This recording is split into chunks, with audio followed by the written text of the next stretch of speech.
welcome to another episode of Learning English with Jheel. Because some of you mentioned that I should be using a mic, I have put a mic, but then, with all of this setup and this mic and everything else, I get I get a little conscious. So I am feeling a little conscious, like I'm doing some sort of a, I don't know, news reporting or something like that.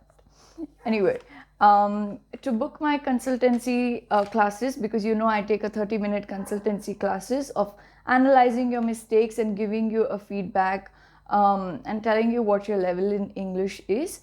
You can always send me an email and I will send you the details on that. Moving on, in this session I will be covering I will be discussing 2 mistakes to avoid while learning your vocabulary. Okay, and again, these are purely my opinion, and please take these advices only if they suit you. Disclaimer, I should put this disclaimer. Okay, the first mistake to avoid: noting down complex words either from the dictionary, or a lot of learners, when they're reading a lot of books or storybooks, motivational books, newspapers, getting synonyms of the internet and trying to note down the meaning and memorizing everything. I personally think that this is not the most effective method. You can do it for sure, because it is good to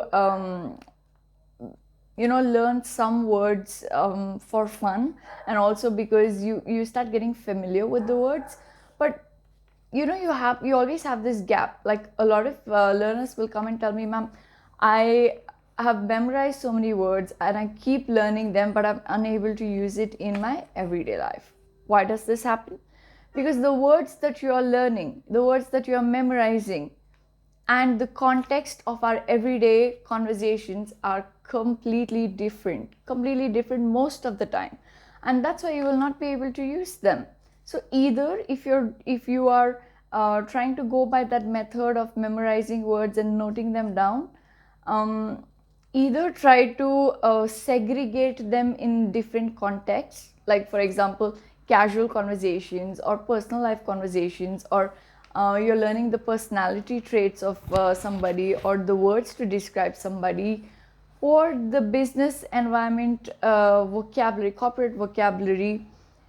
Try to segregate it. But if you're going to just memorize chunks and chunks of words, I really don't think that it is the most effective way of learning.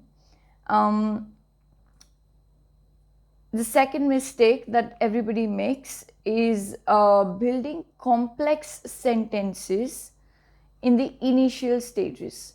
Now, when you're learning, it is better to make your foundation very, very strong. What happens when your foundation is not strong? Your entire building collapses. Even if you make like a 100-story building, even if you make a 2-story building, it will collapse if your foundation is not strong. It is the same with your language. To build complex sentences, it is first very, very important to understand how to build simple sentences. And then you take 2, 3, 4 steps. If you're going to learn very complex words from the internet and then make complex sentences when you are a beginner, while I do appreciate your effort, I still think that it is not the right approach to learn a language. So I will try to give you one solution to overcome this, and see if it works for you. Okay, rather than learning new things every single day, why don't you work on the mistakes that you have made in the past? For example, let's say that today you had a conversation with me and I asked you like a simple question. I keep asking all the learners, so tell me, what is one change that you wish to see in the world? Let's say you gave me some XYZ answer. Don't be satisfied with that answer. Think, what could I have told her? How could I have formed the sentences better? What are the alternative words that I could have used for this. Okay, so when you start thinking that way, and when you start correcting your past mistakes first, instead of constantly just jumping to the next topic, next topic, next topic, you will learn better. You know, it is funny, but you know that in our usually we just try to speak about the same topics. 70% of the things we speak are similar every day and with everybody. It's just the words and the timing and the emotions are different. We will always speak about the weather, the work, our job, how stressed we are, family problems, some traditions and culture of India, and how are you doing, health. Pick these 10 common topics that we speak about every single day with every single person, and try your best to enhance your sentences, your replies, your words. Add humor to it. I will try to make a separate episode on why humor is so important to build your rapport. So yes, I think that working on your past mistakes is one of the most effective ways of learning your vocabulary, because you will have a context. You will also have a situation where you can use these difficult words again and again, and you will have the chance to practice them, because these situations are recurring, which will enable you to memorize these words instead of forgetting them after one usage. So I actually think this is the way. And for people who are in your A1 and A2 level, please build simple sentences with a lot of good punctuations. Okay, for those in your B1 and B2 level, you can start using complex sentences, especially B2 level. Yes, please go ahead with complex sentences with respect to the structure, the vocabulary, everything. But A1, A2, I would not recommend. When your tenses are not right, when your prepositions are not right, when your articles are not right, you cannot skip to something like vocabulary. There's a mismatch.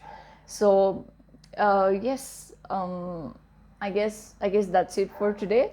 Let me know if you have any doubts with respect to this video, and if you think that no, I have said something wrong, and you have like a counter statement to make and justify why we should be using complex vocabulary, let me know. I'm open to have a discussion with you and try to see your point of view too. I will try to attach a video after this video, showing you how to search for synonyms of a word which I used more often. I will attach the video and you will understand what I'm trying to say. When we look for words, we try to use synonyms which people don't understand, and which are not even used by a lot of people. So how to look for those synonyms that are actually used every single day, and are widely used. Okay, I'm sorry. But this, so yeah, I will attach this video. Let me know if you have any doubts, and please give me your feedbacks on this video. I'm so sorry for all the hesitations, but I think you are used to it by now. So yeah, thank you so much for watching, and I will attach the video after this. On Google, check the meaning of the word, then check the Anxiety. pronunciation. Then go below and see the meaning of the word along with other synonyms. Try to go more below and check the other context of the word, because in English most words have more than one meaning and different contexts.